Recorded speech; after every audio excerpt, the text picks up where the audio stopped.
আসসালামু আলাইকুম ভিউয়ার্স।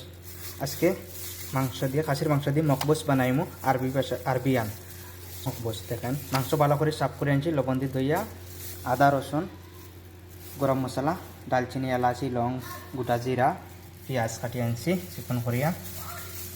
এখন তেল দিতেছি, দালচিনি, এখন পেঁয়াজ জিরা, পেঁয়াজটা একটু তেলের সাথে কষাই আনলাম। পেঁয়াজ একটু লাল হয়ে গেছে, এখন আদা রসুন এবার সাথে মিক্স করে দিলাম। এখন মাংস দিলাম, মাংস দিছি কষাইতে আসি, এর সাথে কষাইয়া পরে দিব মশলা, টমেটো। ভিডিওটা পুরা দেখবেন, লাইক কমেন্ট করবেন, শেয়ার করবেন। টিকটকের সাথে আমার ইউটিউব চ্যানেলটাও আছে, সাবস্ক্রাইব করবেন, সবাই সাপোর্ট করবেন। ছোটো করে টমেটো কাটিয়ে আনছি, 7টা টমেটো, ক্যাপসি মরিচ একটা, 6টা লেবু শুকা, 3টা মরিচ সাথে দিতেছি। লবণ যতটুকু পরিমাণ ততটুকু দিবেন। আরবিক বুজার, কামুন, ফিলফিল আসওয়াদ, গরম মশলা, কারি মশলা। হলুদ দিলাম না, কোনো কালার দিতাম না, সাদা মকবুস মাঝি। এখন গুড়িয়া দিমু। এখন দিলাম গরম পানি দিছি, পানি মাংস গলার পরে চাউল দিমু। এখন আমার মাংস সিজি গেছে, এখন চাউল দিমু। লবণও আমার ঠিক আছে, লবণ চেক করে নেবেন।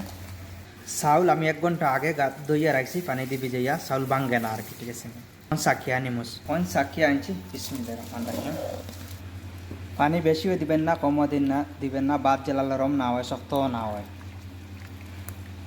এখন ঘুরিয়ে রাখবেন, দেখেন ইয়ট। এখন হালকা পানি রয়েছে, এটা টানিয়ে দিব। আগুন ছোটো করে ঘুরিয়ে দিব। ধনিয়া পাতা, ফ্রেশ ধনিয়া পাতা উপরে দিব। এখন ছোটো করে ধনিয়া পাতা কাটিয়া উপরে দিছি, এখন ঘুরিয়ে দিলাম, খালি পানিটা শুকাইতো। বিসমিল্লাহির রহমানির রহিম। মাশাআল্লাহ, দেখেন কীরকম চাল নরমও হয়েছে না, শক্তও নয়। এখন প্লেটও দিতেছি, আপনারা যে যেটা ব্যবহার করেন এটা ইউজ করতে পারেন। মাশাআল্লাহ, দেখেন মাংস কীরকম নরম হয়েছে, মাশাআল্লাহ। এখন পেঁয়াজ ফ্রাই করে আনছি, ফ্রাই করে দিতে আসি উপরে। আপনারা দিলেও পারেন, না দিলেও পারেন, আপনারা ইচ্ছা এটা। আলু ফ্রাই করে আনছি, আলুও দিতেছি উপরে। মাশাআল্লাহ, তাবারাকাল্লাহ।